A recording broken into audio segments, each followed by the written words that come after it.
All right, race fans, welcome. We're live back here. Talladega Super Speedway, high banks, high power, very high speed here for the Nemesis Lab, Sim500 K&N Series. Back at it again. Had a little bit of a vacation there all season. Hope everybody had a good Christmas holiday and a happy year. Well, I'm Joe White up here, and I'm accompanied by Jeff. And I hope I say your last name, McConey. Is that right? You got it. You hit the nail on the head. And I know what everyone is already thinking, macaroni. I've heard that a million times in my 21 years, so don't even start with me. That's all I'm going to say on that. But yeah, you got the name right. I'm happy to be up here. I cannot wait for this race. It's going to be off the charts. Oh, absolutely. Definitely going to be a good one here as everybody's getting set up right now. Qualifying's underway. Let's see what these guys can put down out here tonight. It's going to be it's an interesting race here. Talladega, 2.66 miles as a high bank. We're going to nose to tail style racing. Like Steve Goschalk's the man up top. We call him Nerf out there, Jeff. And you'll get familiar with a lot of these drivers throughout the Sim500. I mean, a lot of these guys definitely, they've been racing here for quite a while. Nerf, I'm going to have to keep that in mind. It looks like there's a lot of fast cars. It looks like about 7,000ths of a second between the top three, but it's not the fastest car that wins the race here. It's the first one to reach the end. I think that's the most important thing. Well, I'll tell you what, I have seen some amazing races at Talladega. Here on iRacing, not only in real life, had a race one time, and you just spoke of it. You know, I don't want to take anything away from qualifying, but it's not the entire most important thing here at play tracks. I have seen guys go from 2 laps down, start on pit road, and win this race. I've always said you can win from the front, middle, the back, and even on pit road. And I guess if you want to go to the hot dog stand and get you something to eat, probably could try it from there too. Hey, I mean, that's not such a bad idea at all, but it's tough for the drivers to make that decision on where they want to run. Because if you're running towards the front, the theory is you're ahead of all the cautions, and if there is one that you're involved in, well, you're probably out. That's the unfortunate part. But if you're too far back, you don't know if you're going to be able to catch up. It's going to be a lot of mind games here tonight. I'm really excited for it, though. Like you said, anyone can win a race here at Talladega.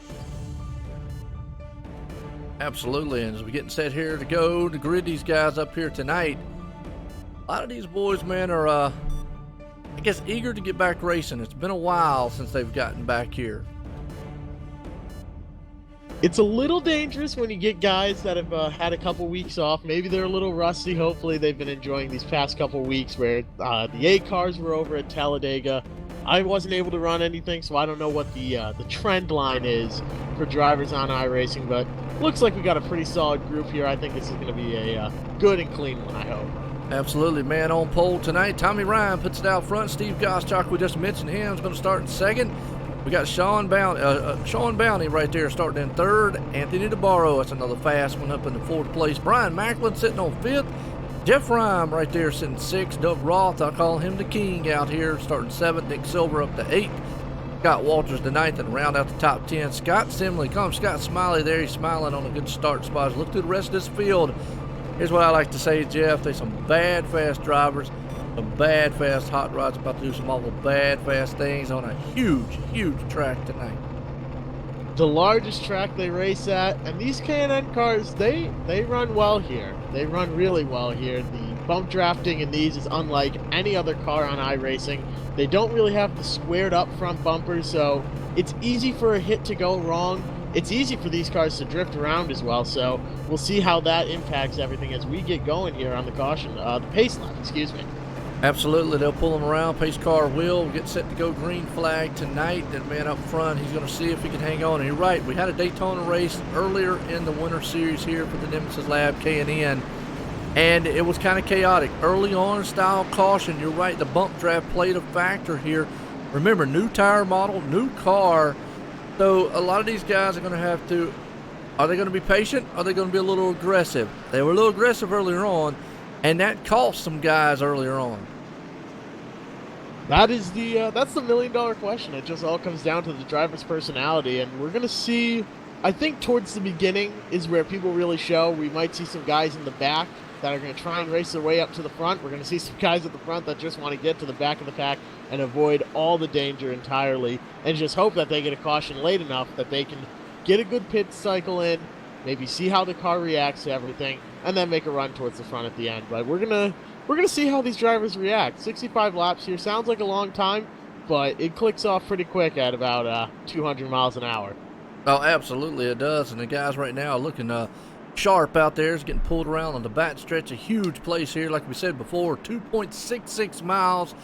It is the biggest oval style race that NASCAR has to offer. And it's a nice one here. Plate style track racing, nose to tail. On your, I'm going to say on your feet, but you're on your hands right there on that wheel, lap after lap as the pace car's pulling around here. It gets stressful within these cars, so we'll see if that affects any of the drivers. Maybe someone cracks under pressure, and just one tiny mistake from one person can ruin a whole lot of people's nights. And sometimes the guy that made the mistake gets out clean. We'll see how it all goes down here as the pace car is pulling off. I'll let you call it green. You are the professional around here. I can't wait to see how this 65 laps goes. Pace car's in. We're getting set to go. Green flag racing here. Like you said, 68 laps. Going to fly by Talladega tonight. Nemesis Labs here, K&N Series. Welcome back 2020. Can you see us now here? And these guys are about to see the green flag flies. Tommy Ryan and company are fixing to go to work. You got to come through that long stretch. Green flag out. We're racing at Talladega. Nobody got a really good jump over the other. Looks like most of the field is staying double file. Towards the back, maybe about 20th place, we have one guy moving to the bottom. Other than that, that outside line is going to ride the top. Maybe pull some side drafting. We'll see how it goes. But they got a 4-car breakaway on the inside, followed by about 5 cars on the out. Absolutely. Everybody side by side right there, nose to tail. You're already seeing what we saw here at Daytona earlier on or later on in the season. That outside lane was able to pull and maintain, and it was surprising. Normally you would see people want to get down low, but these guys actually ran the middle to high lane. Already you can see them 3 wide and 2 wide, splitting it up front. It's getting a little dicey as they are 3 wide now towards the back, maybe about 11th place, but these guys look like they all want to get in the line. Seems like a little bit of stress there. It's a 43 car all the way up to 3rd place now. He could be a factor in this race, I think. Yes, it could. It's Brian Macklin right now for the moment has the lead. He's got his nose out front just a little bit. He's going to hang up high. Normally you'd say your dancing partner behind him there. That's the 91 machine there of the Nerf, Steve Goschalk. And as soon as he get out front, he'll drop down low. But here tonight, you're going to see a lot of these guys maybe stay up high, which is what we saw at the Daytona race there, Jeff. You saw a lot of side-by-side racing until we had a really green flag stop. But see that high lane coming into play. Here comes the 18 or 12 machine. I was going to say that outside line is certainly moving. They've already passed about 10 cars total, and they are not slowing down. That's where the power is, right on the outside of the wall. Taking it 3 wide. 3-car pack is catching. The 12 machine. Here comes Scott Simley. He's got a pusher. Mike Kelly up top with him there. Mike Kelly is pushing Smiley all the way to the front. It looks like they've stalled out a little bit as they are now 3 wide there. Smiley has the lead, and the 2 car is clear as well. They might be trying to pull their friend along as they are 3 wide, 3 deep. Oh, this is where things start to get hairy. That Dale Jr. line at the top gets tough to run. We'll see how they react as they are 3 wide, 3 deep. Man, I'm going to tell you what, Jeff, in there, you just saw he did not drop down. He did not lose his drafting help. He stayed way up high up there, but they are still 3 wide, 3 by 3 up to the line as they cross it that time. Man, what a race so far, and I think if they can get momentum, that way high lane up there is going to play a factor later on in the race. Well, you know why he didn't drop down? It's lap 4. He's making friends, and he's keeping them. He knows that 2 car. That 2 car now knows Smiley's not going to abandon him. So when he needs it most, as we see someone drop to the bottom there, some guys might be working their way to the back now, but these guys are making friends and trying to keep them and not screw anybody else over. Absolutely. Right there, they storm off down the bad stretch here. Conclude this lap. Man, I tell you right now, still 3 wide up front. Here's where it gets a little dicey. Now, I always say if you could see how far apart these guys are, it's early in the race. I call this kind of textbook style drafting, and what I mean by that is you see they've got at least about a half of a hood, or they got a gap in between them. They're not right there on top of each other's bumpers. That's what you see in real life. These guys just kind of being patient right now because you get up there, it's easy to hook the back end of somebody.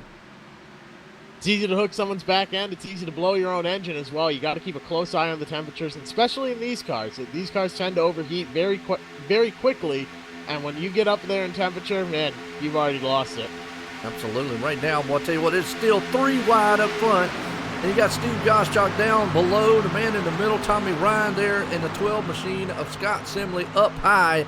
Definitely smiling. He's got Mike Kelly there trying to push him along. Doug Roth, Con King. You're good familiar with Doug Roth because he's always in a 43 machine. He's normally always in an STP style paint job. That's kind of why I call him the king out here. Looking very stylish, sitting there third on the inside line. It looks like the top 9 cars here, they're all here to race. Everyone else behind them, they've pretty much formed a single file line. I think they're going to let them go with their 3-wide battle. As the inside line seems to be faltering a little bit, the outside line's going to take advantage all the way at the wall. They are now dead even, once again, 3 wide, 3 deep. And it definitely can get very, very scary, very quick. These guys right now, that's the one thing about plate track racing is you're up here, your nerves, you're just on the edge of your seat lap after lap, especially when you're 3 wide like this. And you got to look, Scott Simley, he is so close to that wall. It's almost like a magnet. That wall could snap out and bite him at any time. With these cars, especially the K&N cars, once you hit the wall, it just gets stuck to it. Like you said, it's just like a magnet. It's hard to get him off the wall, and so if he touches it, the 2 car has nowhere to go. He's going to get plowed right to the back of him. It's just going to go downhill from there. So it's a mind game, making sure you're on top of everything as they go a little bit closer now. All the front guys are getting a little bit wiggly at the front as more cars are joining this fray. Yes, it is. Still 3 by 3 by 3 up front right now with Steve Goschalk trying to see what he can do down low. The 99 of Tommy Ryan in that middle. Nobody can get an advantage up front. That 10 machine there, that looks like that would be Jeff Ryan in the mix. I'll tell you, it's a kind of a stalemate up there. That's typical plate style racing here. It's hard to get an advantage and just pull away from the pack. I don't think we're going to see any of that tonight. No 2-car tandems, 2011 style NASCAR. But maybe we'll see one line really come out here. These guys might calm down a little bit and say, all right, maybe we don't need to be 3 wide for 8 straight laps. But who knows? I could be wrong, and we could go the entire race 3 wide. These guys are just on top of their game. I love it. If they can get help up top, and they definitely got 3 machines up there fast enough to get it done with that 12 and the 22, looks like the 22 machine there along with them, they could probably stick up there. It's a matter of, how confident are you up top right now? And it seems like Scott Simley is. He just doesn't have enough muscle right now to kind of push past those top 2 guys. They stay locked up side by side as they come across the line. I'll tell you what, I'm going to call those 3 cars on the outside. They're going to be Penske until they break up. You got the 12, the 2, and the 22 all working together, and they're doing a fantastic job. You might see a couple more cars go up there, but 3 cars is the perfect number. It's where you get the most bang for your buck, the most power with the least amount of drag on your car. So that could be what's holding them on the outside there. I say that as a 4th car joins the fray, but now we are 3 wide. 4 deep, lap 9. I don't know how it's going to get better than this. I really don't. Hey, it's Talladega for you right here. These guys are putting on a show. They are definitely hyped up, ready to get back going here racing. They've had a long time off, a good little vacation. They are definitely pumped up to get back on the track, and you can tell Talladega style. It is definitely interesting to see right now. Got Tommy Ryan, Steve Goschalk going to duel it out side by side. Looks like that high lane has fallen off a little bit. But as I say that, here it comes back. Tommy Ryan, Jeff Ryan are running the field at this point. They are 1st and 2nd on the board. The outside line seems to have faltered a bit as now more cars jump up to the top. We'll see if they can make a big impact or if that inside line is going to prove that the shortest way around the track might be the best here in these cars. Oh, absolutely. As they storm off down that long back stretch here at Talladega into turn 3, they are still 3 by 3 by 3. Here comes that high lane in the mix again with the 41 machine there, VJ O'Rourke. Watch out for him up there. He's got Scott Simley up behind him with Mike Kelly as they storm across the line to complete this lap here. 10 laps in, they've been 3 wide for the most entire part from the green flag on. It seems that way. That outside line has died as EJ O'Rourke, he jumped to the outside, cut off the 12 car. Maybe some hard feelings, I don't know. I can't speak on their behalf, but all of the cars that were running the outside line for about 10 laps have all jumped to the middle now. O'Rourke in the 41, he's a sitting duck. He's going to be all the way at the back of this main pack at the front here. I always like to say kind of a brick in water there, so to speak. He's going to sink as he's up top. Doesn't have really help. Now he's got a little helper there, but I think a lot of these guys were testing an outside lane to see what can happen later on in a race. Good move there just to see early, because you'll never know how it can come about. I always say you don't have to pass the car here to win. You just got to get your nose out front. You're going to see Tommy Ryan come through the line. He's going to lead that lap. Just a perfect example. He's just going to have his nose right out front of him. That's all you need. There's a lot of tracks out there where it's whoever's got the inside has the advantage. You know, if you're coming off turn 4, you're on the inside, you've got this race won. Not at Talladega, not at Daytona, not at any super speedway track like this.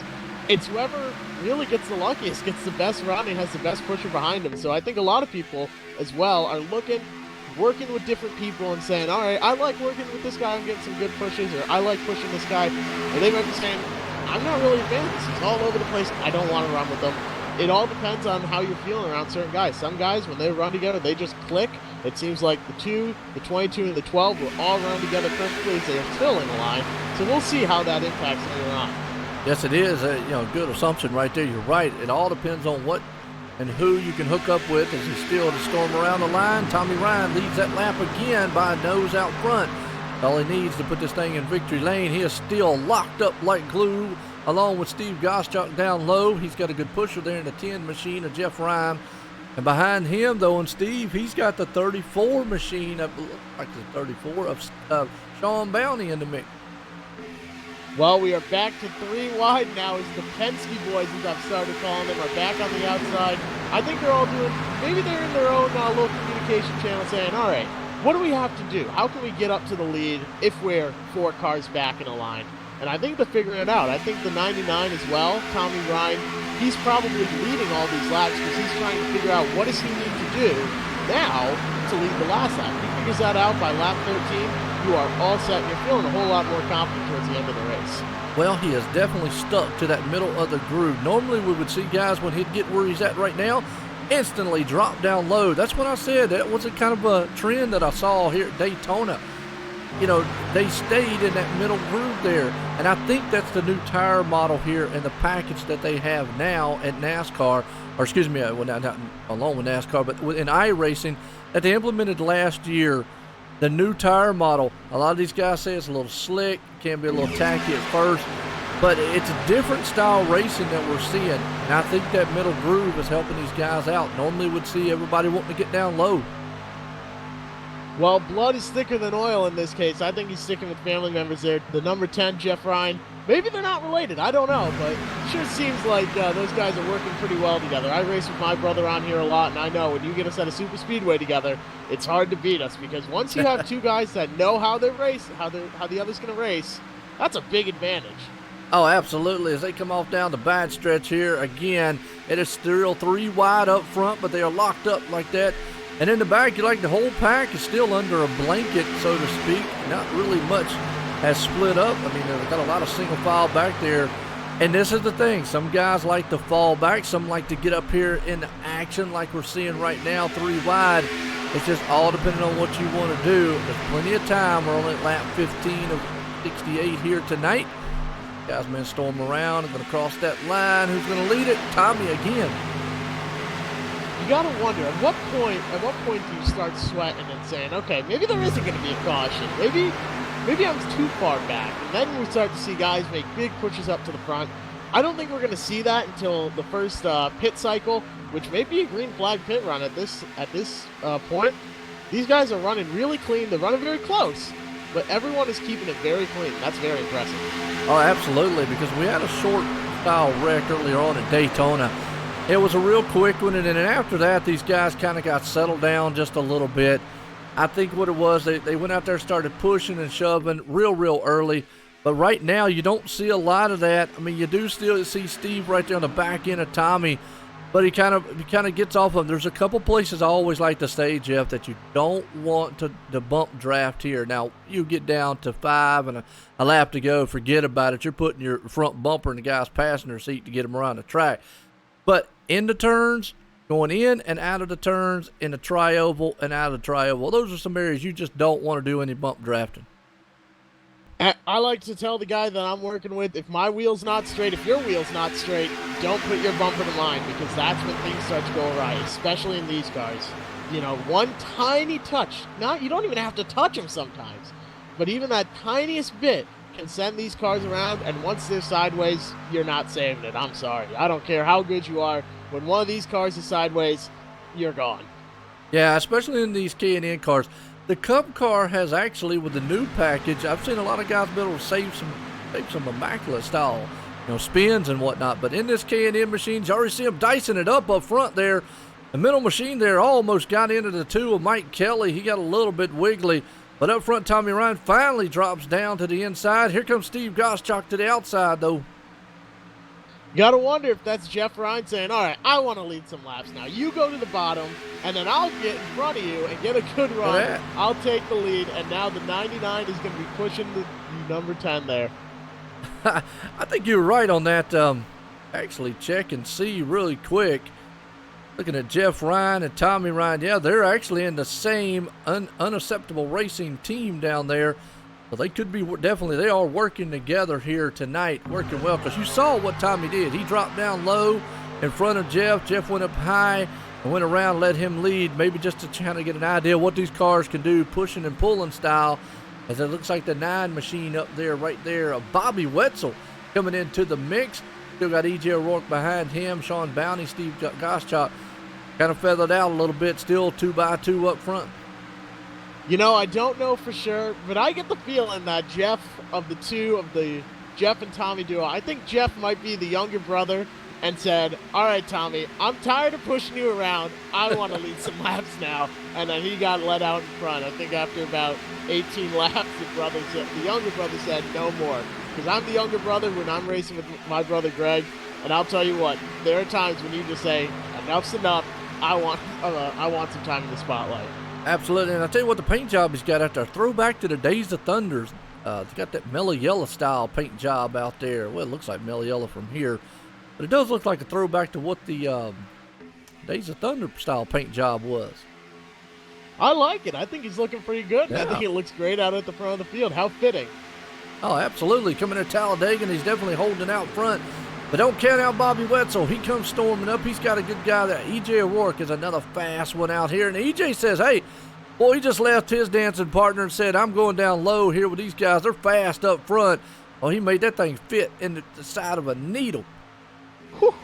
That's a bold move. He came on. We saw him get up in front of the 12th car. He got hung out to dry, fell all the way back, and now he's all the way back up in front. So sitting in 3rd place now, he just left the 9 out to dry. You got to wonder if Bobby's going to look at that and say, okay, I'll remember that later when you need me. You got that right. I'm going to tell you right now, out front still Jeff Ryan leading it. Looks like they're trying to pull away. Bobby's caught in the middle. The up top guys again, you said it. Here they come, 12, 2, 22. All those guys are hooked up. Man, they're bringing that high lane. They love that top lane. I don't know if they love the top lane or don't like Bobby there. That's the second group to bail on him. I don't know if he's saying to them, I want to get to the back. I don't know if he said something over voice chat that nobody was a big fan of, but that's 2 people in a row. As the 22 gets into the wall there, he's falling way back. Ouch, right there. So he's going to lead the 2 guys and Mike Kelly up front there. So it's going to put them up a little bit. Let's see if he is able to capitalize. Here comes the 20, though. That's the 20 machine of Chad Coleman. He's going to come into the mix at 23 right there also. Back in 12th place spot. Josh Parker coming up there. So some new guys. And don't count this guy out. He loves plate track racing here, Jeff. Joey Katina. I tell you, he's won one here. He just, out of the blue, he loves getting up front. But that 14 machine's on a mission right now.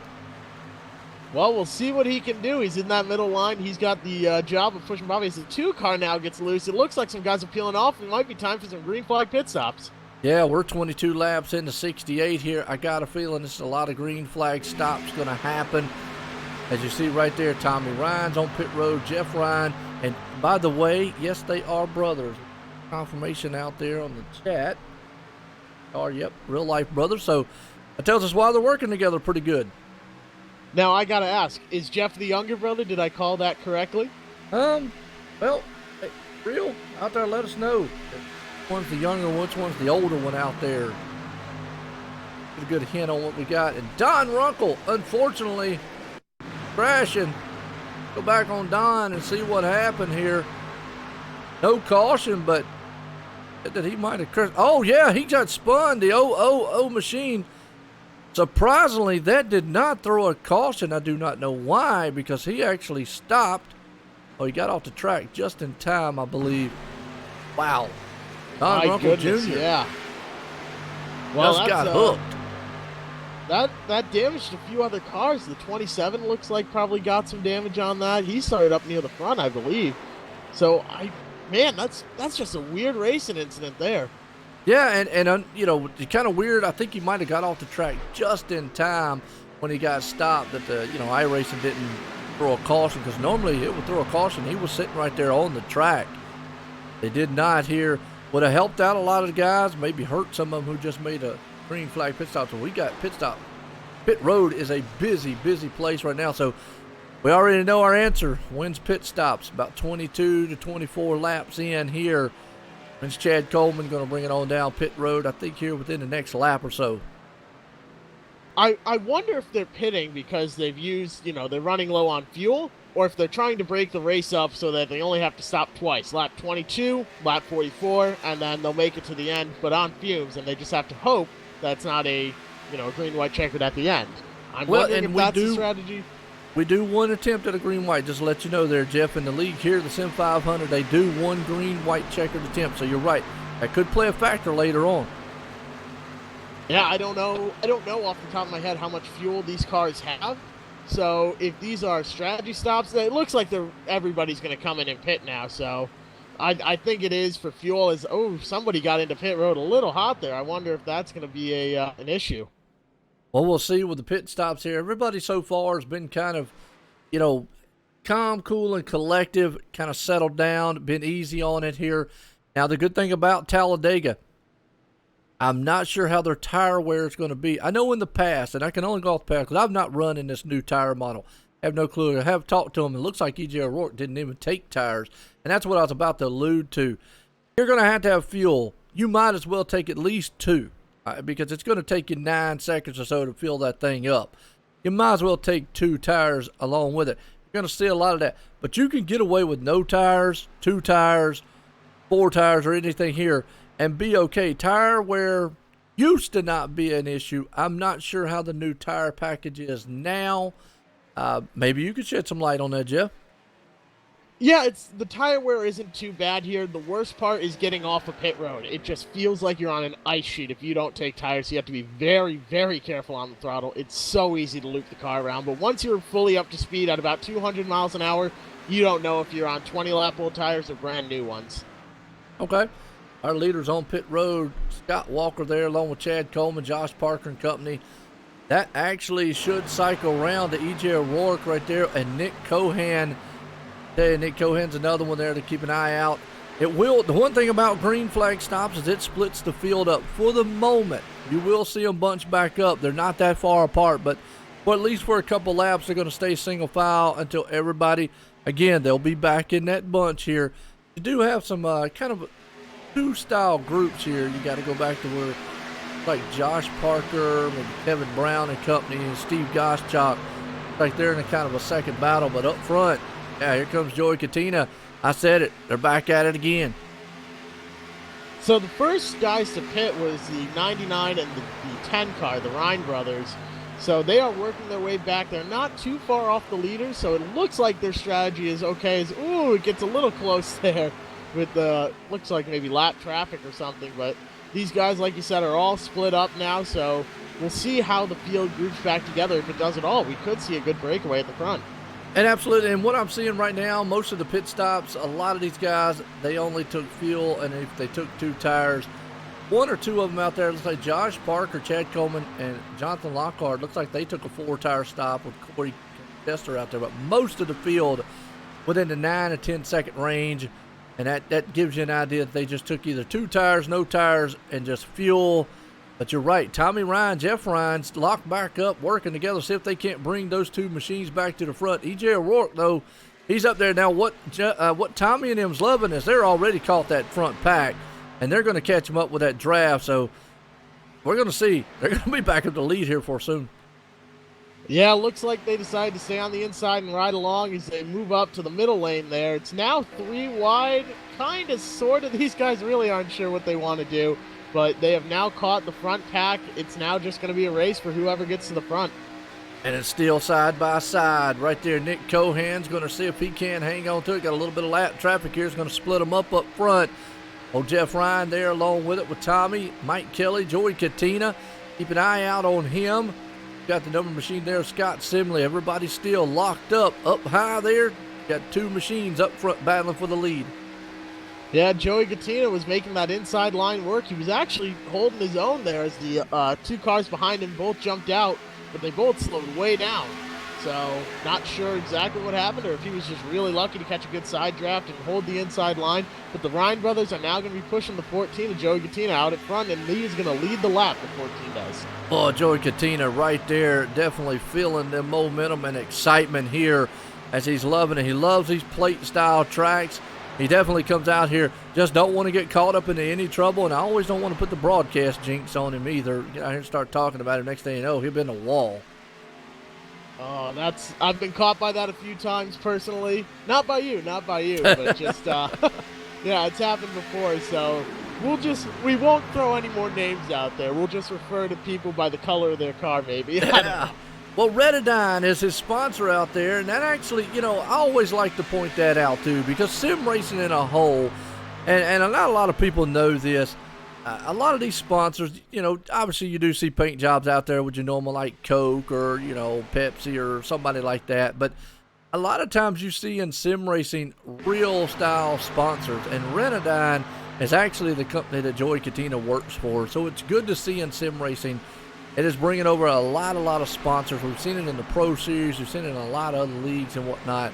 So sim racing as a whole, it's growing, and it's good to see. Absolutely. I mean, I run a car that's sponsored by the Bottled Up podcast, things like that. Nice. Real companies are more than happy to jump on, sim racing because it's a lot cheaper for them. It gets them a lot of exposure as well. And we have a caution out on track. On track. It says Gail Brook. Oh, Brian Macklin. If I can see what happened. Oh, he just got clipped, and then another machine. Looks like Chad Cole's involved. Not sure which one of the ones that was went flying in the air. Oh, that's Gael. Gael was the one who went way up in the air. I'll have to rewind him back here. See, watch this, folks. He just got hooked and went sailing. Not how that car's supposed to go. He's up on his top.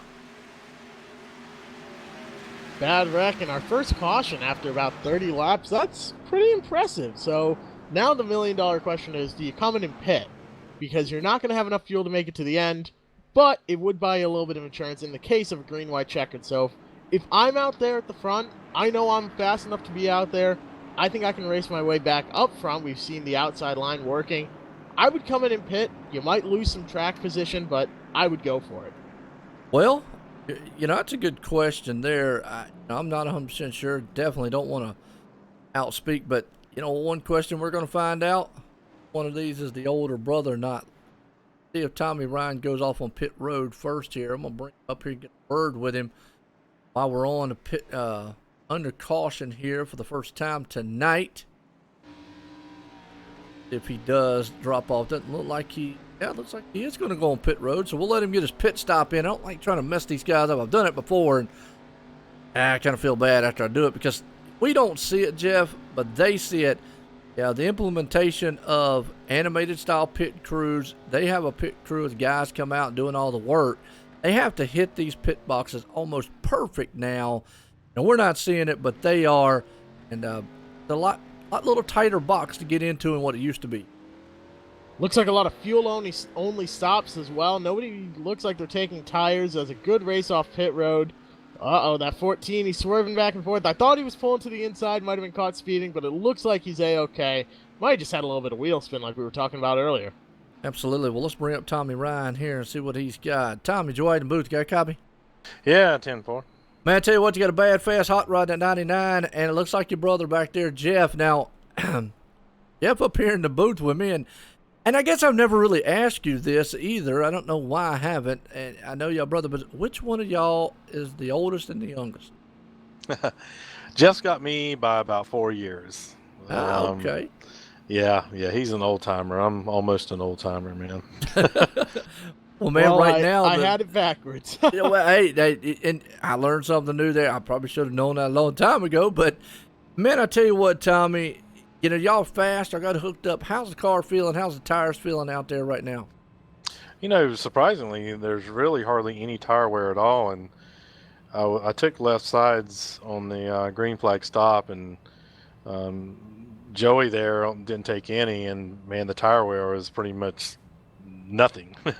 So the car's driving fine, man. The only thing is it's not really pulling up as much as I'd hope, but as long as you stay tucked up, it's fast. And I really like the middle lane to the top lane. The bottom, it just feels like you're too bottled up down here, but we're rolling, man.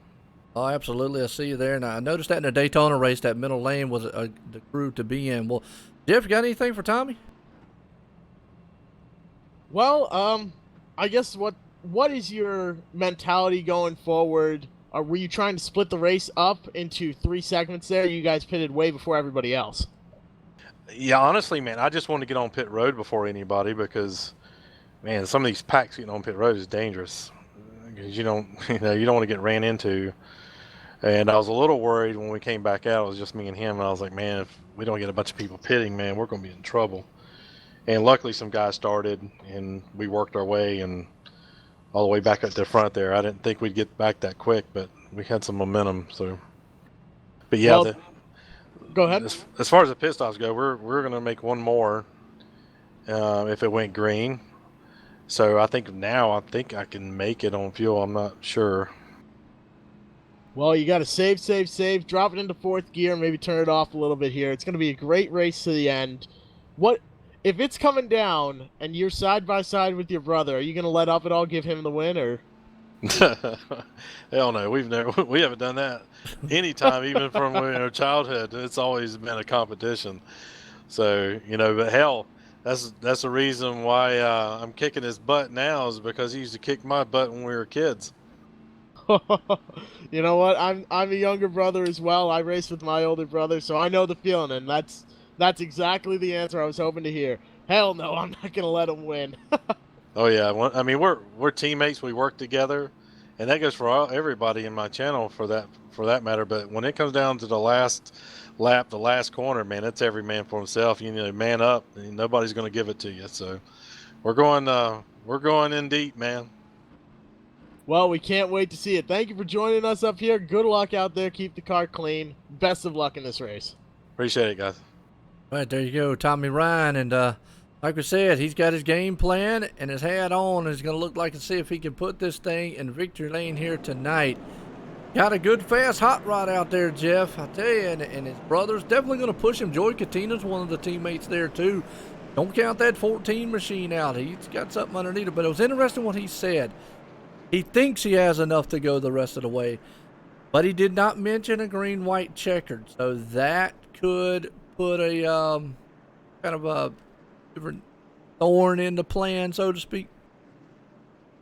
Oh, most certainly. A green-white checkered would throw the strategy out the window, and at that point, it's all about track position. If I were them, knowing there's one chance at a green-white checkered, I'd come down, take 2 gallons, keep shutting the car off as I'm going out, make sure I'm saving as much as possible. But at that point, just a couple laps here at Talladega and a green-white checkered, that is the scariest moment that you can have behind the wheel, I think.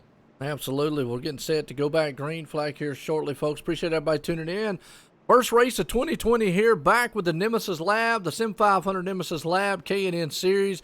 Looking for a good cockpit for your sim racing needs in a sim rig. Check out Nemesis Lab. Those guys will hook you up definitely to make some high-end style cockpits and sim racing chassis. As it looks like the lights are off on the pace car. We're getting set back here at Talladega Motor Speedway. It has been a thriller.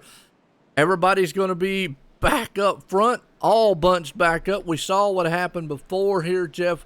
These guys were 3 wide for the most part when they were all on the restart before. So now we're back at it again.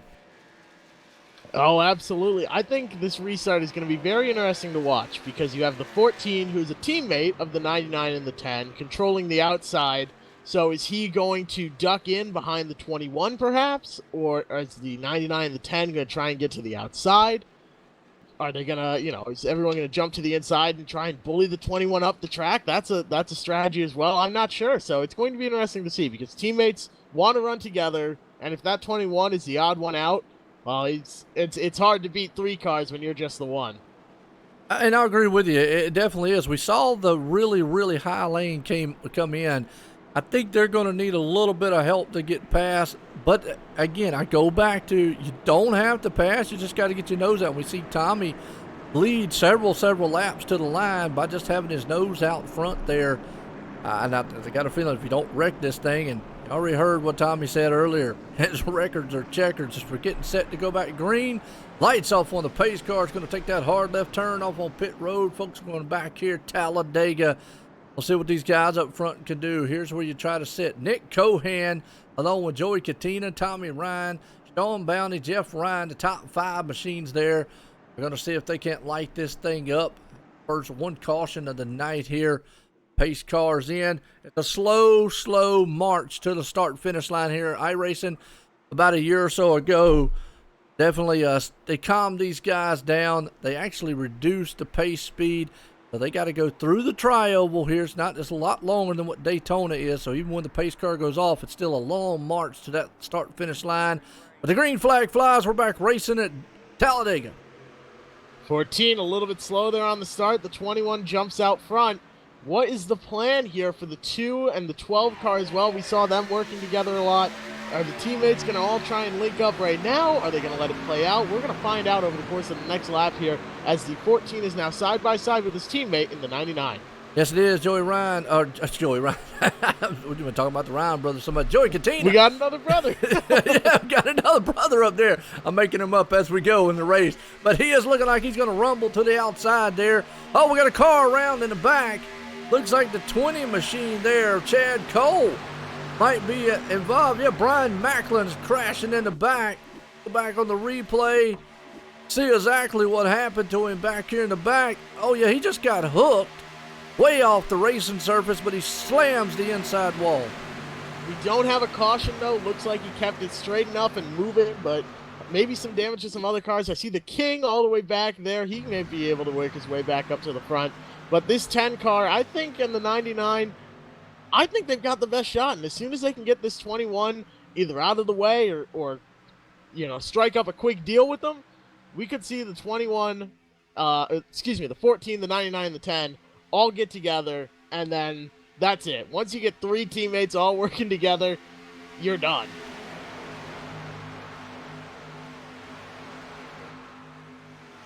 We've got some 3-wide action a little further back in the pack. Could be the 41 car, it looks like, as they are 2 by 2 by 2 by 2 by 2 all the way back. It looks like we've got the core group all up at the front there, bunched together. Then a little bit more space between everybody, a couple car lengths for the guy in front of you. Really no need to push anything. You got about 30 laps to go. It's a long enough time here that you don't need to panic.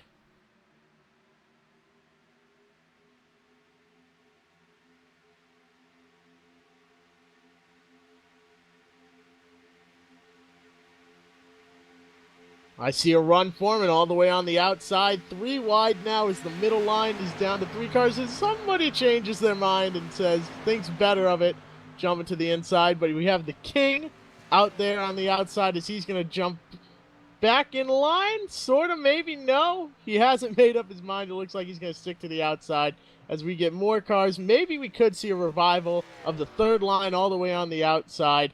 I'm not sure that's going to work, though. It could be the tire wear. It could just be not having a good enough run when people jump to the outside. But it's not seeming to work too well as the front pack continues on 2 by 2 by 2 down into off turn 2 into the backstretch.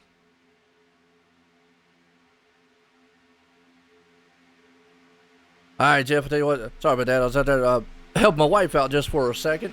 Apologize about that, folks, but I tell you, appreciate you keeping the action going. Nick Cohan's looking pretty good. Joey Katina on the outside. It's still 2 by 2 race up front there with Tommy Ryan and company. Guys are looking pretty good so far. I agree, and you know what? It's the small sacrifices. You step away for a minute so that you have 2 hours to call these races. I totally understand. No worries at all. As we now have some 3-wide action, the outside line could have a revival. Now they're starting to work together, get things going, and maybe make a run at the front here, but it seems to have stalled out about 3 lanes back from the front guys. I'm not sure if that's going to work this late in the race. I don't know. You got Josh Parker way up high there. You know, they're looking like they're going to try to bring that high lane back into the fold. You know, we've seen it earlier on in the race, way up there. They call it the Larson line, but you call it the Dale Earnhardt Jr. line, and he did utilize that in real life for the longest time. But you can see 3 machines, Doug Roth, the 83 up there along with them. They're trying to bring that way up there against the wall style line to the front. I agree. I think Dale Jr.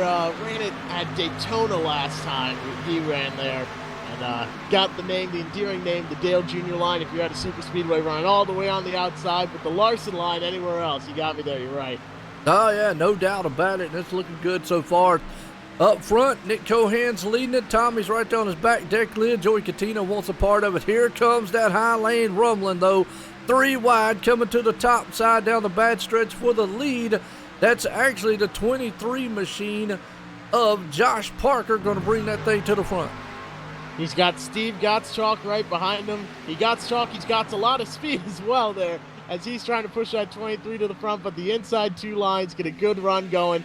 Not enough there on the outside. We saw them flying earlier in the race, the 2, the 12, and the 22 all working together. It seems like they're having a few more issues on the outside now. They can't seem to get up there to the front and stay with them.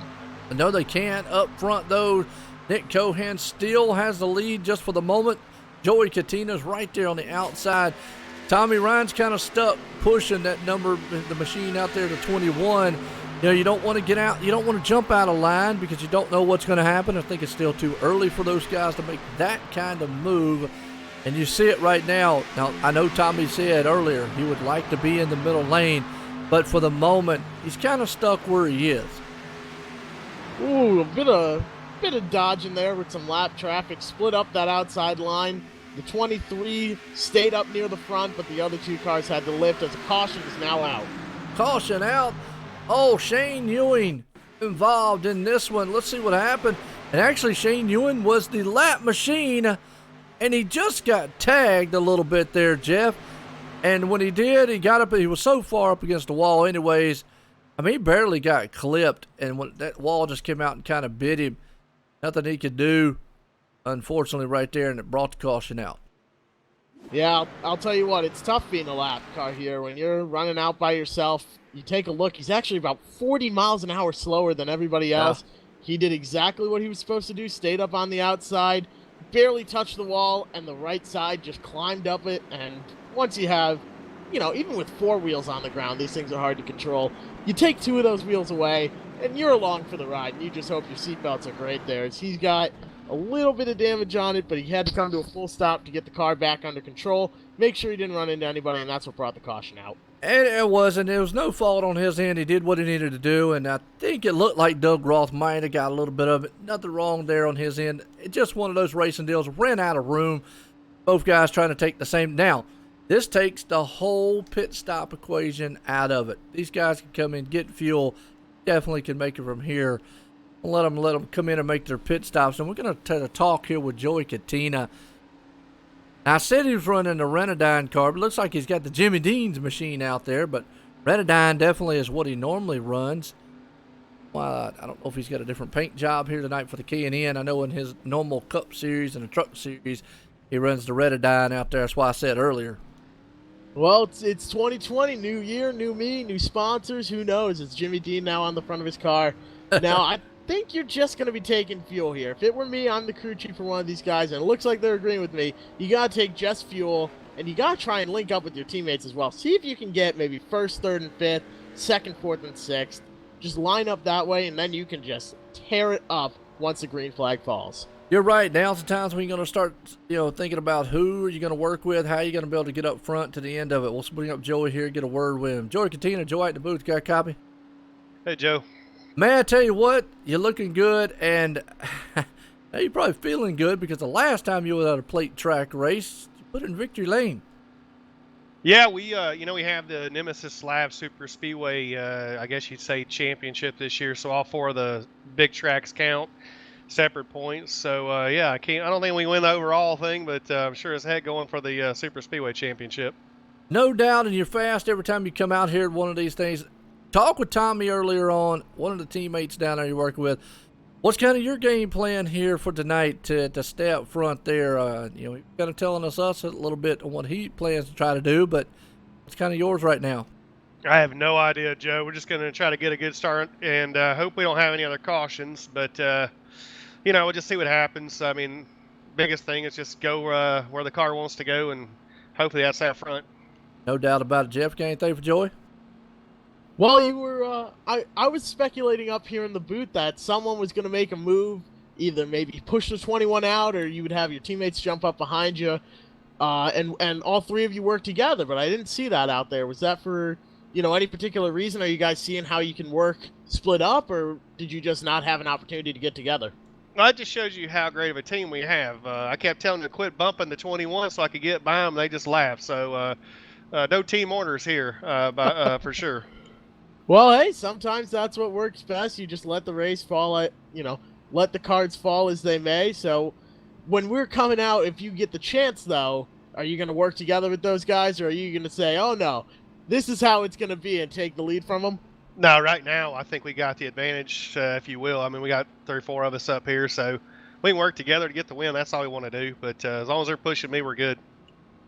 As long as they're pushing me, we're good. Those are some famous last words, maybe. So hopefully things don't go awry when they're pushing. You guys can take this team to victory lane. You seem to be the strongest group of cars out here, so we're going to see how this all comes together. So good luck to you. Thank you for joining us up here in the booth. And good luck keeping that car clean. We've had a very clean race so far, and you guys are doing a great job out there. Thanks, guys. All right, there you go. Joey Katina. He is focused, just like most of his team. I see what Ricky Hardy said out there. Both the Ryans are kind of old. I think even Tommy Ryan alluded to that earlier on when he talked, when he came up here and talked with us. But that team is focused. They know what they need to do. But the one thing that has stayed constant with them, last lap, last turn. Well, you better be hanging on to it, because I'm gonna be bumping you to the line to try to get the win. Absolutely, and I raced in another league, and I had a whole team around me. There were 5 of us total, and the rule we had was fight for the win as long as the team gets a win. But if you're gonna hurt one of your teammates by maybe jumping out of line, and you don't think you're gonna win it, then don't make the move. The team has to win before you win. So I don't know if that's their mentality as well. It could just be every man for themselves pretty much, but they know who they can trust out there.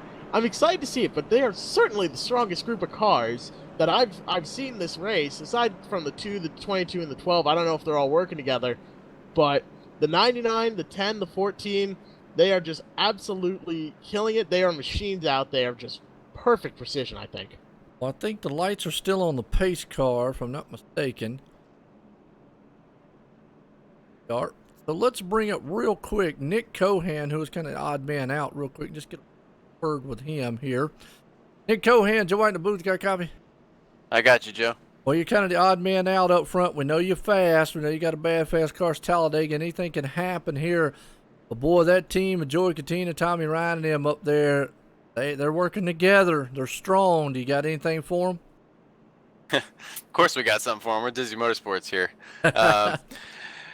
I'm kind of, I don't have a teammate all the way back till 10th spot with Nerf, so it's gonna be tough. Especially because I didn't get any practice laps or qualifying lap. I logged in here right as we got to the grid, so hold on to your microphones. This is gonna be exciting. No doubt it was exciting at the Daytona. It's going to be exciting here. We just wanted to real quick get a word in with you. But I'll tell you what, hey, good luck out there. Keep the fenders clean on that machine. Thanks, Joe. I appreciate it. All right, man. There you go. Nick Cohan out there. And like what he just said, he is. Disney Motorsports, it's another team you got to look out for. You get very familiar with them. And Nick is a fast style driver. He's got a lot of fast, machines there.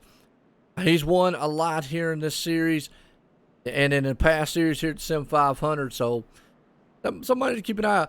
It's Talladega though. We can sit up here and see who's the strongest, who's not, but we don't want to count out anybody out there. You got Josh Parker, Chris Jabou, Steve Goschalk, Scott Walker, just to name a few. Any one of these guys can get up here and steal it, because as much as those guys up front want to win here, Jeff, they could easily take each other out coming into turn 3 or the last lap. Oh, you're absolutely right. You are absolutely right. There's nobody that we can count out here. It could be, let's see, who's one lap down? David Patone in the 66. He could get his lap back somehow. Let's say he gets a lucky caution. He's a lucky dog. He gets his lap back, races all the way back to the front, and he wins this race. You can't count anybody out, especially when there's 20 laps to go. I mean, a lot can happen in just 20 laps. And I normally like to say when the 20 laps into a race, when there's to go, it's business is about to pick up, run what you run. But in a plate track, that usually doesn't happen until about less than 10 to go, usually sometimes around 5 to go. It is so huge, so big, and it takes so long to get around these tracks, almost a minute, about 50-some seconds to get around here. So you can't, with 20 to go, now you are into a position right now that you got to figure out, where do I want to be? If you're riding in the back, you got to figure out, when do I make my move to cut in front? Because you mentioned it earlier. You don't want to get too far back. You don't want to get off that draft too far and not have enough time to get to the front. So at some point, you got to figure out, when do I make that move? And now's the time I feel like, do I got the car to get back to the front? That's exactly it. You don't want to be too far back. And here, we talked about this earlier, and I learned this lesson from actual real-life racing. To throw a quick story in, I run a karting team out at Purdue University for the Purdue Grand Prix. 160 laps on a third of a mile road course. It's these little go-karts go about 70 miles an hour. And I'll tell you what, it is never the fastest kart that wins. If it were, I mean, you could just strap an engine on one of the fraternity's go-karts, and they would win every race. But that's not how it works. It's not the fastest car that wins. It's the first one to reach the finish line. So somebody could have a really great run going, and they just slingshot past everybody. It could be the guy that survives a massive wreck at the end. It's not always the fastest car that wins it. It's the first one across the line, and that's what's most important. Oh, yeah, no doubt. Like I said, that the first one across the line. Because I always say, everybody asks me, well, Joe, what favorite you got, or who you think's going to win? Well, the guy finishes first. That's usually what I tell them, and they're like, we got you on that one. So I agree with you. Strategy plays a big factor. Many a times we've seen in plate track racing, even in real life. Yeah, and we got to take it back. Earnhardt Jr. in real life won a lot of plate tracks, but even though a lot of times he was the fastest, I mean, he lost a lot of them too.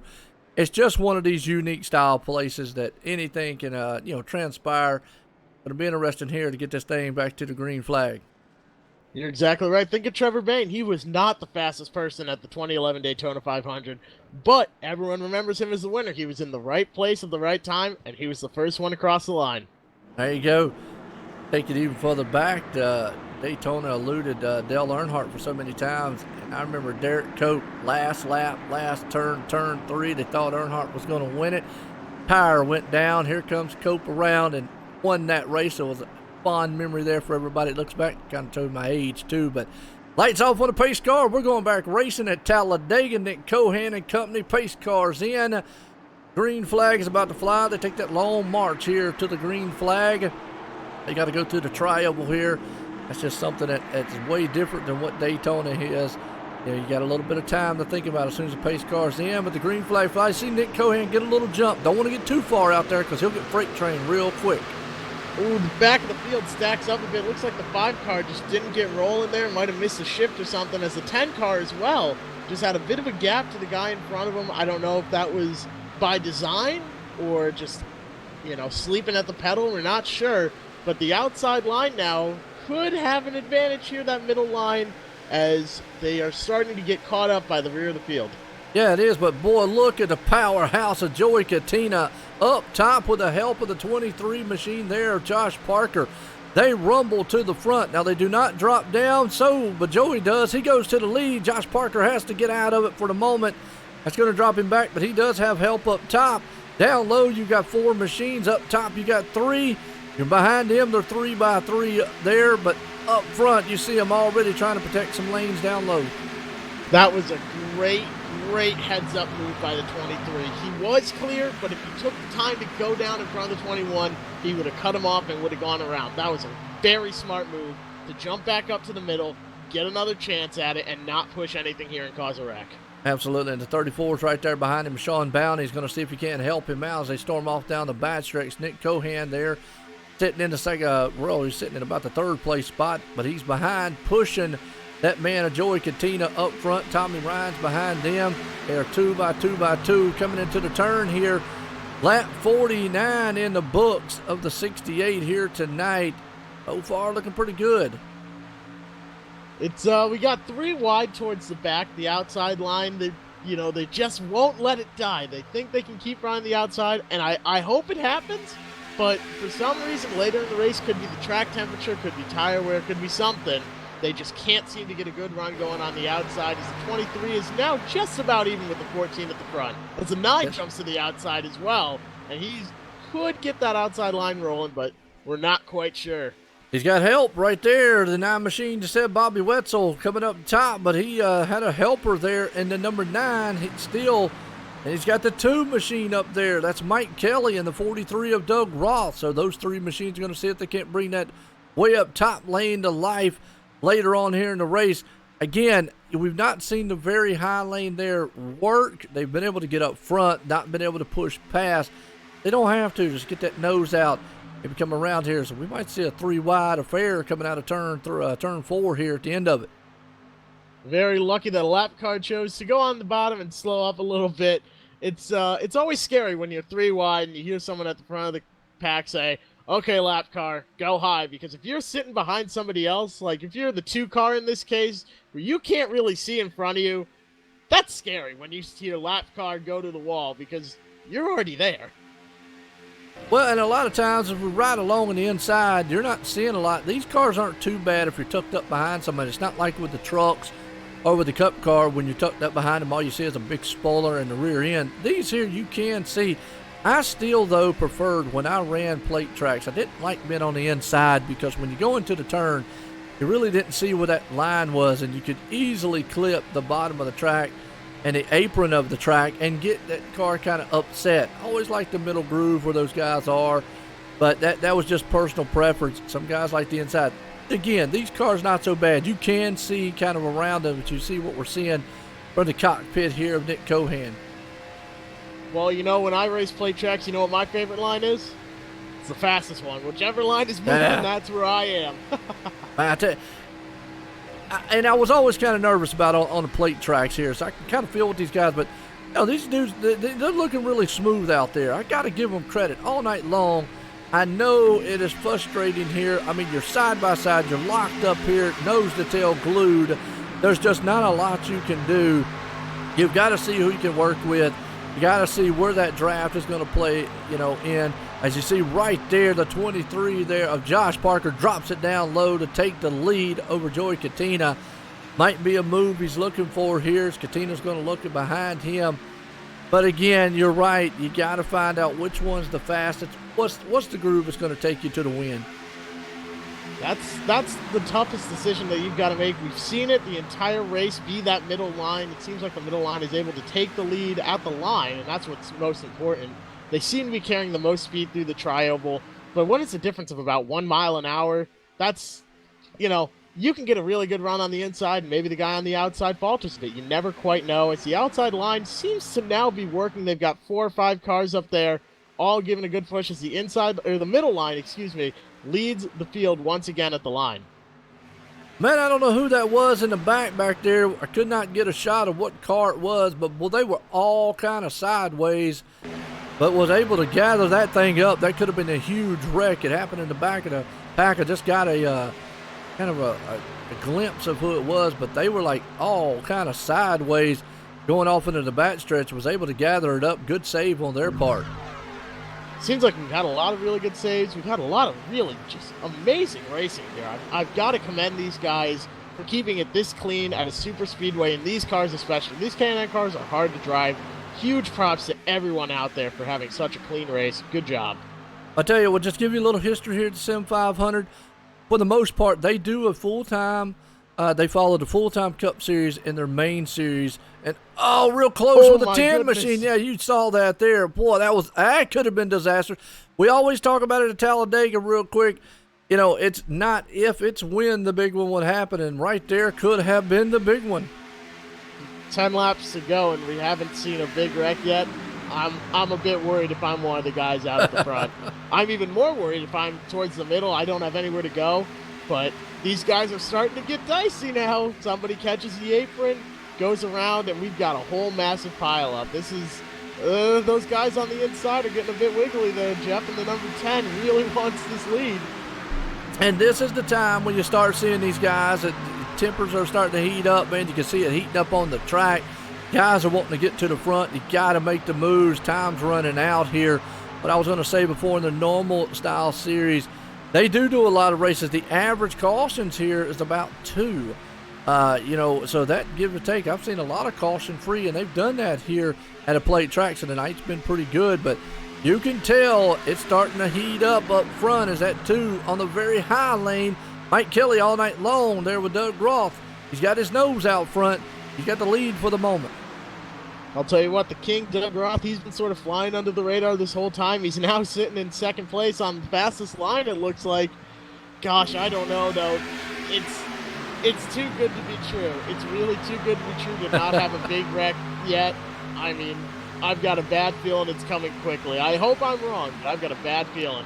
And there it is. There it is. Oh, no. Wow, we had 6 cars make it through at the front. But, oh, my goodness, I was afraid that would happen. Cars everywhere. Let's go back on the replay. Oh, it started. I mean, you see it flipping around. And Tommy Ryan involved in it also. Wow, a lot of fast machines up front. There's your big one there here. Joey Katina involved in it. All kind of tore up machines here. Well, I'm going to say something, and it might be unpopular. That's the big one so far. We've got a green-white checkered that could come up here.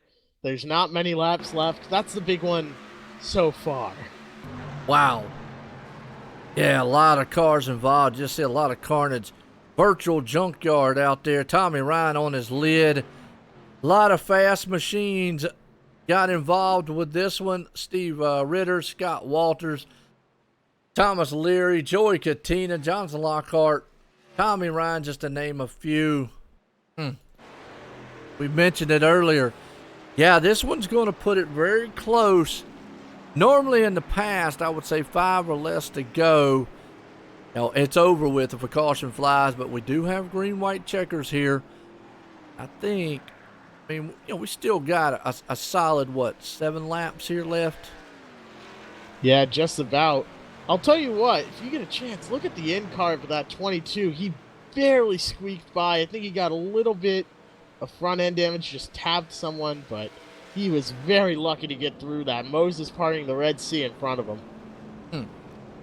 Guy right there, and that was Nelson Rivera, puts him up to the 8th place spot. A lot of guys that weren't up front, and a lot of fast machines taken out on that one. That's just how it happens here at Talladega. You mentioned it, I mentioned it. It's just one of those things. It's a roll of the dice. I always said with plate style racing, and I always get, I want to say yelled at, but guys, what you talking about, Joe? It's not a skill-based track, and what I mean by that, it's not like one of your normal style 1.5 miles or a road course for that matter. There's a lot of times you've got to know where to be at the right time. Some luck involved with the draft. Don't get caught up in a big one and stuff like that, because a lot of times you're just wide open here, hanging on for the ride. Yeah, you're exactly right, and somebody could be a terrible racer at every other track. I don't think that's the case for anybody here. They all seem very confident in doing extremely well. But somebody could be terrible at every other track, but go out and win every single super speedway race.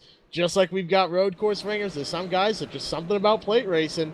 They're just the best at it. So I don't know. I don't see anyone in this league that seems to be absolutely dominating the field here. It seems pretty evenly stacked, but it's been a great race all around as we've got about 6 laps to go here and we're under caution. And as you mentioned that, I would say Joey Katina would have been one name that would have stuck out, who definitely loves the plate style races. He sort of comes out to these plate races, and he always performs very, very well. But again, you can't take anything away from the rest of the field. Unfortunately, even though as much as he comes out and puts it all on the line at these tracks, you just saw right there, wrong place, wrong time, get caught up in a mess.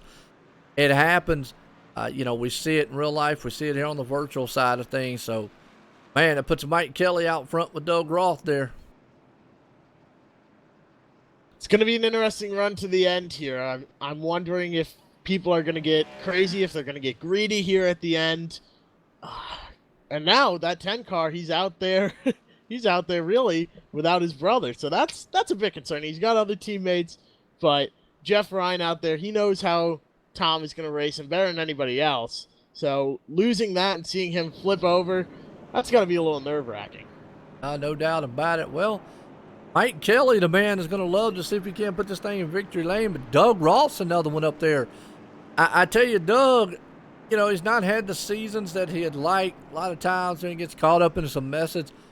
But this could be a turnaround. He could definitely even come out of here with a good finish, come out of here with a victory. He's on the second place along with Sean Bounty right there also, and Kevin Brown, Bobby Wetzel. We'll just have to see how this one plays out. I got a feeling by the time we go back green, we're probably going to have at least 3 to 2 laps here left.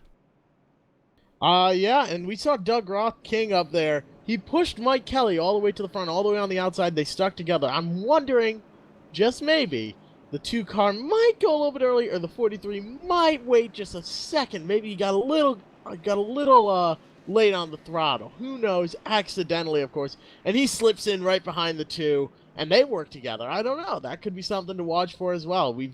We're now at the point where you've established who you want to work with and who you think gives you the best chance of winning. So we could see that playing out, could see some guys jumping from line to line to get with the people that they want to run with. I agree with you on that one. Is definitely you've got to know who you want, and at some point you also got to look at, and I know a lot of these guys said coming out of turn 4, I definitely want to go for the win, but at some point you've also coming out of turn 4, you got to understand that, well, second might be the only thing I'm going to get. Let me push the guy in front of me to that win, because if I do step out, I could end up very easily, being second place or being way back in 10th or further on back. So you've got to know and make that choice. I'm going to sit here and commit to stay behind. So Doug Roth right now has got to be sitting behind Mike Kelly, if that's how this is going to pan out here, or Sean Bounty of those. At some point, they've got to look, especially at the side-by-side, there's nowhere to go. You've got nothing you can do. You've got to say, okay, I'll push that guy in front of me. I'd rather finish this race in second than be way back or wreck my machine and end up being junked and way back in the back. That's exactly it. You're sort of sitting there calculating what's my best chance of winning. You're saying, all right, I got maybe a 5% chance of winning this coming off of turn 4, even entering the tri-oval, but I got about a 50% chance of finishing second place. Is it worth it to jump out of line?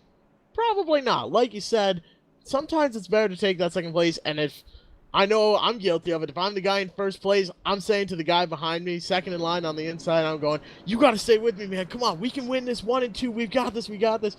And you got to hope that in the moment when you say something to them, they'll go, oh, okay, and I'll push them all the way to the end and maybe throw away their own chance. But they could not have one at all and realize it. It's going to be interesting to see what the minds of these drivers are doing when they come off of turn 4 at the white flag. We don't have long to go. Moments will be winding down here. That pace car's pulling them around. I think about 1 or 2 more times. We'll have at least about 2 laps to go here tonight at Talladega for the Sim500 Nemesis Labs K&N Series first race of 2020 here, the new decade. Been a thriller so far here at the plate track. What's up, John Marine? How you doing out there? We appreciate everybody tuning in. Get set, buckle it up. It's going to be a thriller here to the end. I'm excited to see it. I think with the trend that these guys have been going, they're racing clean, but more importantly than racing clean, they're racing smart. We've seen some guys back out of moves that could have been a little dicey. I think we're going to go green to the end here, but lap 62, it ends on lap 65. We're going to have a good race to the end here. And you got to make that decision. Is it better to be in first, or is it better to be in second or third when that white flag comes out? Because maybe you can slingshot around the guy, or maybe that guy that's out front, he's going to hold the lead all the way to the end. You really don't know, and that's what's great about plate racing, is you don't know until a checkered flag falls. And we could see, let's say, Thomas O'Leary, he's sitting in, 26th place, but still on the lead lap. Everyone in front of him could wreck, and he could win it. I've seen crazier things happen. There's nobody, not a single car out there on the lead lap right now that doesn't have a chance of winning this race.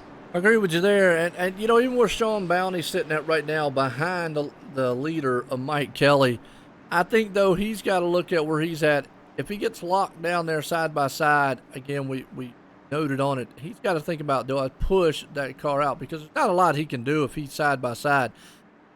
You know, the outside lane is the one that you might be able to make it work, because you've got that even upper lane to go to make it 3 wide. The inside lane to where the guy down there's pretty much going to have to be kind of almost committed to push the guy in front of him. So, but we'll see as this thing gets set. Going back green, pace cars about to drop off on pit road, and Mike Kelly and company, as they make that long march to the front here, they cross the line. It'll be 3 to go here at Talladega. It's going to be really exciting to see, and we've seen the entire race. I'm a big fan of watching these patterns as both cars get going at the front, but the inside line jumps a little bit better. We've seen the middle line be the leader at the line for most of these laps here. We've seen it almost consistently the entire race. So if I'm a driver and I've paid close enough attention, I'm going to be sitting there thinking, I need to be in the middle line coming off of turn 4, because that's how the guy I'm going to lead the last lap. Absolutely. You already see them mixing it up front. Bobby Wetzel, Mike Kelly, Kevin Brown there.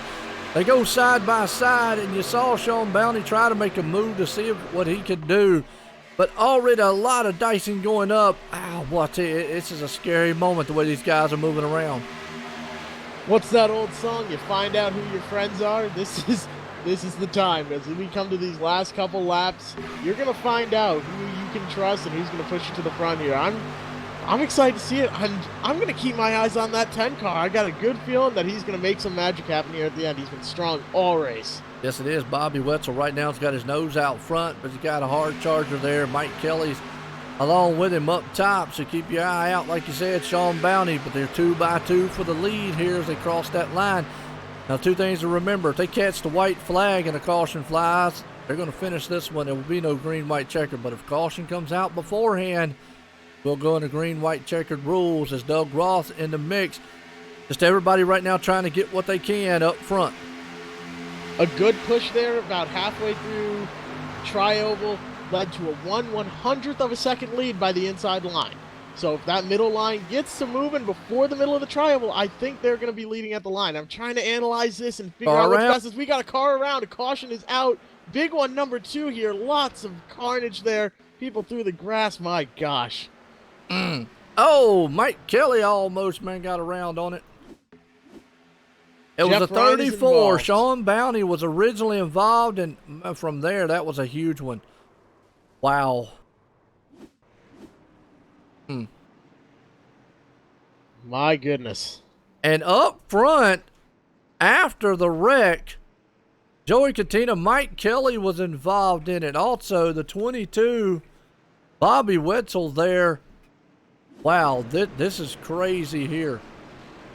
You know what? Bobby Wetzel in the 9 car threw a block a little too late, which caused the 2 to check up, which caused the 34 to check way up, and Jeff Arena just had nowhere to go. Sean Bounty went around. He got nailed, and twice his engine's blown. 3-4 times he got hit. Man, oh man. So now we get our one chance at a green-white checkered here. This is for all the money. Yeah, it's going to be a wild one. They're going to set this thing up here. Bobby Wetzel, Kevin Brown and company, Mike Kelly right there. Oh, who's it going to be out front? We just saw, just like that, turn of events, anybody's race. And you know what?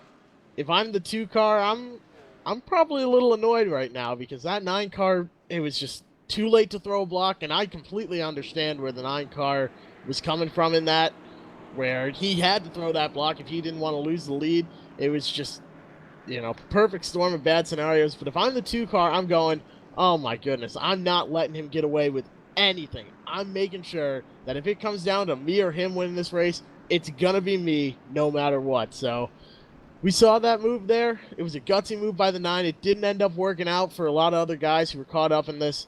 A lot of cars took damage there, so we'll see how this all pans out.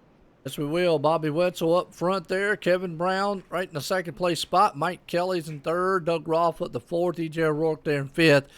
That's your top 5. So get set here. We're going to green, white checker rules. They got one attempt at it. If a caution does fly, it will be over with. Or obviously, if they can make it to the white flag and get around here and make it to the checkered, it'll definitely be over with.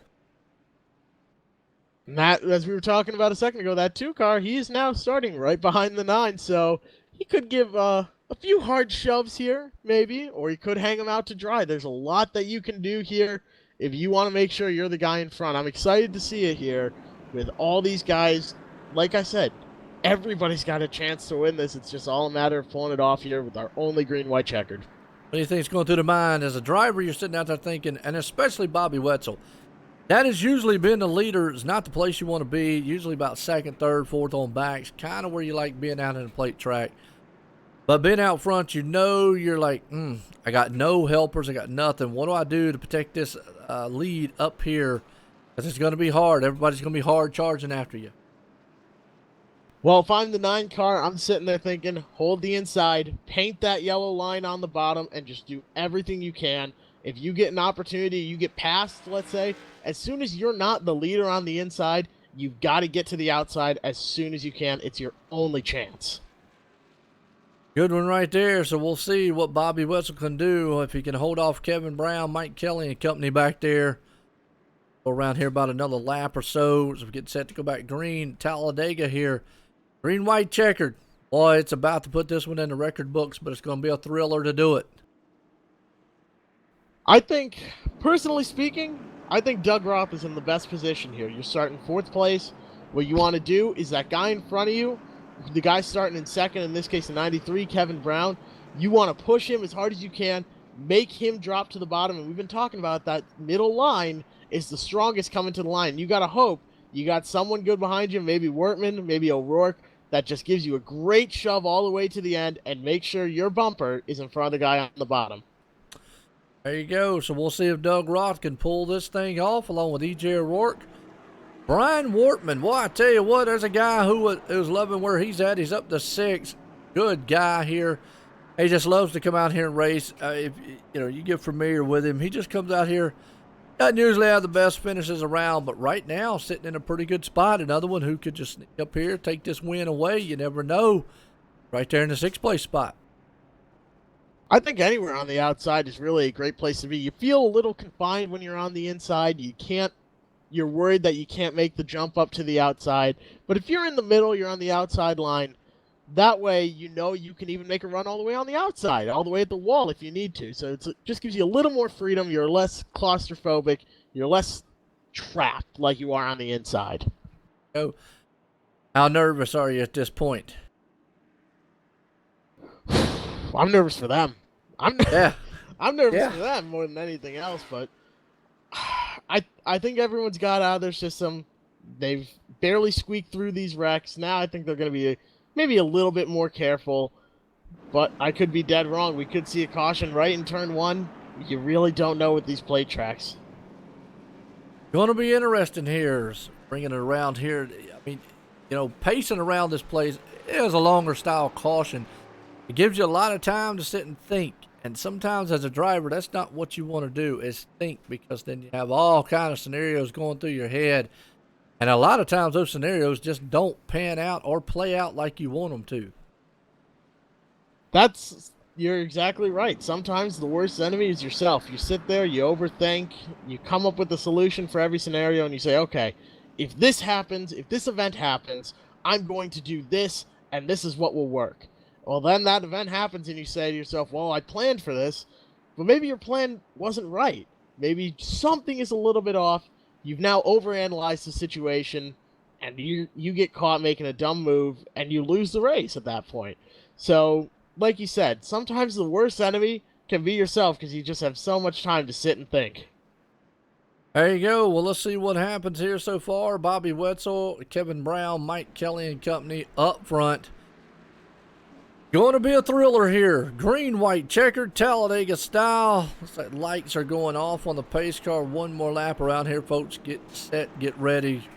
Going to be a wild one here.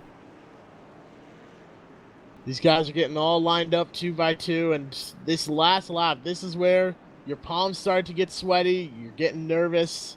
You know, you're just trying to focus, not overthink anything, and just ride out the last 2 laps and make sure your bumper is the first one across the line. That's all you're trying to do here. Well, I've enjoyed it so far. I've seen a lot of 3 wide, 2 wide, bumper to bumper style action tonight. Seen some caution, some wild style moves, a lot of strategies. And you mentioned earlier, not always the fastest car will win because a lot of the fast machines have gotten caught up in the incidents. But we're going to see who's going to pull this one off. It's going to be Bobby Wetzel, Kevin Brown, and one of the guys behind him there. Boy, it's getting interesting as they bring him off down the back stretch. So let's go ahead and make a prediction. Based on what we've seen tonight, who do you think is going to come out the winner here? Oh, well, I tell you, man, that is a good one. I'd like to see Doug Roth pull it off, just because of, where he's at, seen him in the past. I don't want to take anything away from any of the drivers. Mike Kelly's been fast, though, all night long. He does not have his teammate there with him. Nelson's not too far back. But if he can get up there, I think that anybody on the outside, the middle outside lane has got the advantage. I feel that's where you're going to want to go. Anybody on the inside, as long as the guy behind you pushes you very, very hard, bumps you to the front, you might have the advantage. But I think that middle high lane is where you want to be. I'm going to agree with you, but if there's one person that's driven from back to front and has proved that they can make positions, pass cars quickly, it's that 41 of E.J. O'Rourke. I've seen him come from the back all the way up to the front a few times. Even though he's starting on the inside, I think he's got a good chance here if the King, the 43, messes up or something like that. But he's in the best position, I think. The 43, I think, has the best shot to win it. If that 41 sees any sort of mistake, though, he's going to jump on it.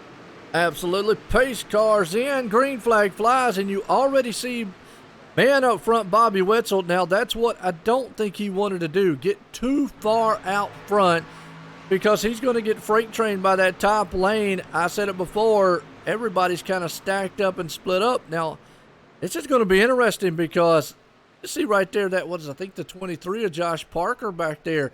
He's got a lot of room on the 33 of Brian Wortman. He's going to be able to catch the draft and move up there very quickly.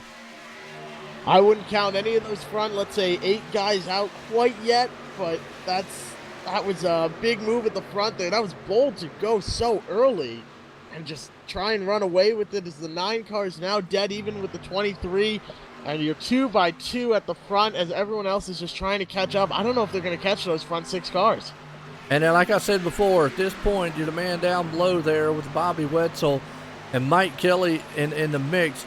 The guy behind them's got to say, as they come across the line, they're going to take the white flag one more time at Talladega for caution flies. It'll be over and He saves Doug, it. man, he saves it. Everybody keeps it straight. That's amazing. Wow. Puts Kevin Brown up front, but he's a sitting duck. Oh, well, I said say that, they're wrecking behind them. Kelly goes around. They're flipping on the backstretch. Oh, no, they're wrecking all towards the back. Woo, I think that's going to put it, but Patrick does have a shot coming into turn 3 or 4. If he can get hooked up with a draft, he might be able to run Kevin Brown down. We're going to see before he gets to the start-finish line. Kevin out of the last turn. Watch in the O'Rourke. tri-oval. Is he going to be able to get it done? O'Rourke. O'Rourke's No. going to win it. Oh EJ, yes. The crash in the tri-oval. EJ O'Rourke is going to win this race as they're beating and banging for second. They're wrecking over third. What a finish. Boy, Oh, Corey my goodness. Chester came across sideways to come in second, but hey, you called it right off. I tell you, but that was just crazy. They're Crazy. still wrecking at the line. Wow. That's all I got to say is just wow. That was unbelievable. I haven't seen a last lap like that. Oh, my goodness. That was very, very, very just chaotic. I mean, and look at Bobby Wetzel going to come up in third on this one. Woo! Man, What's up, Davey? How you doing out there? Folks, that was What? just so much that went on. Wow. So that was amazing. That was just, I've never seen anything like it. Well, let's bring up the man who finished out third, Bobby Wetzel, and let you get a word in with him. Bobby, it's Jeff up here in the booth. You got a copy with me? Gotcha. What a crazy finish there at the end, and you were sort of in the thick of it all. You were dodging wrecks like crazy. You had guys going around you. What's going through your mind there as you see the guys in front of you wrecking at the end? What are you thinking? What's your plan going to the line? Well, we took the green flag there, and I thought to myself, well, that was probably way too much of a jump. And the guys jumped all over me. Some of them had damage, so I was able to fight back there. But when they all started wrecking, coming on the backstretch, it was just all over. I was just holding on and going, okay, just find someone to grab onto and try to catch back up to Kevin DeBrown. It was just a nightmare, but that's what this track is. This is what restrictor plate racing is. I say racing in the most loosely of terms. It's just a big luck game, and you just got to be real lucky. Well, that's exactly right. What were you thinking there when you saw the guys at the front just get that huge jump there? Like, what's going through your mind there as you get that huge jump out front? Well, I was kind of hoping that they were going to wreck behind me and I wouldn't have to do this again, to be honest with you. Good point. That's a very real plan. There's one chance at a green-white checker to wreck in turn one, and you're the winner. So that was a bit of a gamble there. It didn't end up paying off. They didn't have that big wreck, but you did a pretty amazing job holding off the front there. You had the 2-car working with you. Who do you have to thank for getting you here up in third place? I just want to thank the league, Joey, everything he does for Sim500, and all the guys out there, all the admin crew, all the old group that we used to have up in the admin booth. Just a good race, and glad to be home in third. Well, congratulations on that third place finish after an absolutely crazy. I can't even come up with a word to describe that last restart there all the way until the end. It was a very tame race until we hit like lap 45, and then everyone seemed to have collectively lost their mind and was racing like it was the last lap all around. So congratulations on that third place finish there. That was a great run out there. Good job. Thanks, and thanks for you guys putting on a good show for us. Much appreciated. Thank you. I'll tell you what, there you go. Third place man, Bobby Wetzel. Well, let's bring this guy up here, Corey Chester, who came across the line in second, sideways. Hey, it's Jeff up here in the booth. You got a copy? It's a Big 10-4. You hear me? I got you. So you gained quite a few spots there in the last 2 laps. You restarted in 10th, and it was just a cluster all the way until the end of the race. Single file for a while there, and then you somehow managed to come home second after wrecks and dodging them. I think you went underneath another car at one point. What was going through your mind from the restart all the way up until the end where you were beating and banging for second place? Oh man, I don't know. It's just, it was crazy. I was just in the right place at the wrong time, man. My heart's just going, and I think I'm gonna have to change my shorts because I had a few cars go over me during the whole race. It was crazy, and yeah, I guess you were not one of the names that we were talking about near the front. You really flew under the radar the entire race until the end, and that's what matters most. Was that by design that you wanted to sort of hang back, just let things happen, and then towards the end make a run to the front? Yeah, I usually like to stay in the middle of the pack, and then I just saw the opportunity, and there was a lot of damaged cars up front, and I had a little bit of damage. I think my hood was pushed up a bit. I didn't really get a good look at it, but I knew I still had some speed going into the green-white checker, and I just did not let up at all. That's what you got to do. Just hold it down until the end. Well, congratulations on that second place finish. That was really an amazing last couple laps there. Who do you have to thank for getting you up there? I gotta just thank my family for supporting me and always giving me the time to be able to do this. Well, that's awesome to hear. Congratulations on a second place finish after an absolutely crazy last couple laps there at the end, but you made your way all the way up from 10th to 2nd in just a couple laps. Certainly not easy to do here. Certainly not easy dodging all those wrecks. Congratulations on a 2nd place finish. Great run out there, Corey. Thank you very much, guys. Have a good night. You as well. Thank you. Well, there you go. Wild one for Corey Chester there in the 2nd place. You're right. He came across the line sideways. Well, let's bring this guy up. Been a while since he's been in victory lane. EJ O'Rourke, Joe White in the booth. Got a copy? I got a copy, Joe. Boy, EJ, man, I tell you, Jeff said he was your pick out there. You were at the right place, right time. What a wild finish. What was going through your mind on that last lap? And I was so mad at myself. It was 10 to go. I was 30th place. I lost the draft, and that wreck caught me back up, and I restarted 13th. And they just all started doing things in the backstretch, and then just I got in line. Bobby pushed me, and they wrecked, and I won somehow. It's been a while since you've been up front here and definitely got a win, but you put it in victory lane. I tell you, that's crazy. I mean, it really, really was a crazy one here. Did you think you were going to pull this thing off after seeing what was transpiring up front? I thought I had a good shot until I got the damage with when Mike Kelly and them guys got together up front, but I mean, you never know, and that's just one of those things that proves it tonight. You never know what can happen. Absolutely, and these guys right now definitely, it's plate track, and these cars have just become a thing on the plate track. Wild finishes here.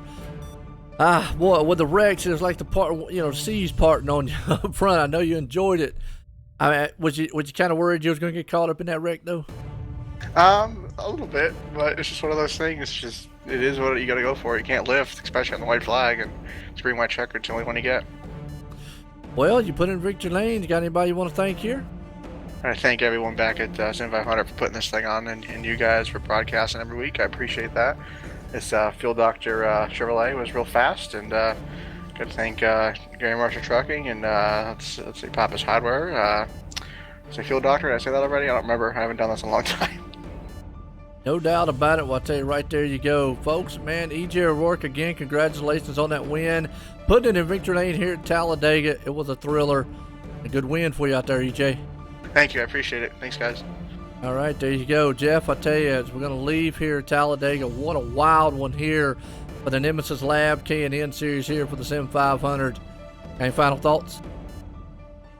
I'm amazed at how clean they actually kept it. I know we had a couple wrecks throughout the race and a couple really big ones, but it wasn't anybody doing something blatantly, dumb, blatantly, uncaring about any of the other drivers. There was a lot of respect among each and every driver, and that is huge for these races. We could have had, 70 laps, 65 laps of just straight cautions, but we didn't. Everyone was racing 3 wide. The first, maybe 20 laps, we're all 3 wide, 3 deep the entire time. It was amazing watching these guys go out there. Everyone was racing each other with so much respect, and I thought that was amazing to see. Congratulations to the winner. Congratulations to everyone that ran the whole race. It was certainly not an easy one. Great job all around. That's all I've got to say. And I'll definitely, conclude on that one as we're going to leave here tonight. Talladega, what a wild one. Again, congratulations to EJ and all the guys here at the Sim500. Again, everyone, I want to appreciate you tuning in. Going to leave Talladega and a thriller of a finish here. Everyone, have a good night.